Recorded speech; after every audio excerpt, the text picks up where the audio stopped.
longhouse, I would have inherited it from my father, who had been the head of the longhouse. Now I'm the firstborn, so I'm older than all my brothers, so this is my longhouse. And my brothers and all my family, and nieces and nephews and aunts and uncles, and all of them be living in this longhouse with me. So there would only be one door, that front door, no side doors, no back door. And from that door, all the way to this other end of the longhouse would be small logs, about 4, 5, 6 inches in diameter, and they'd outline a path that comes all the way down. And then there'd be logs setting off that way, and there'd be no walls, no partitions between the different family units. There'd be one big open room, but then that dog over there, that would say, that spot over there, that was my spot for me, my wife, and my 3 children that were growing up in my home.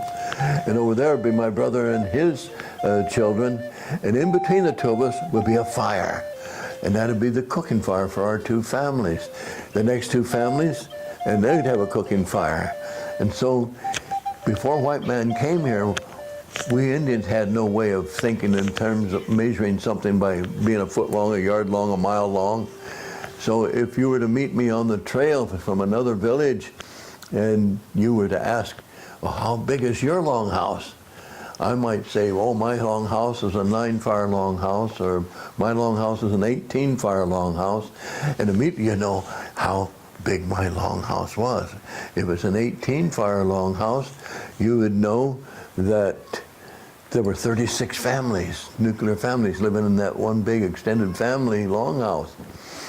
So the longhouse also, you might ask, well, where were your closets? Because instead of bleachers, like we have in the community longhouse, we had bunk beds down the walls. Bunk beds are down all that wall and this wall. Well, they weren't bunk beds, but they looked like what we call bunk beds today. And so where were the closets? The closets, we put our things in our wooden bent boxes under the bed.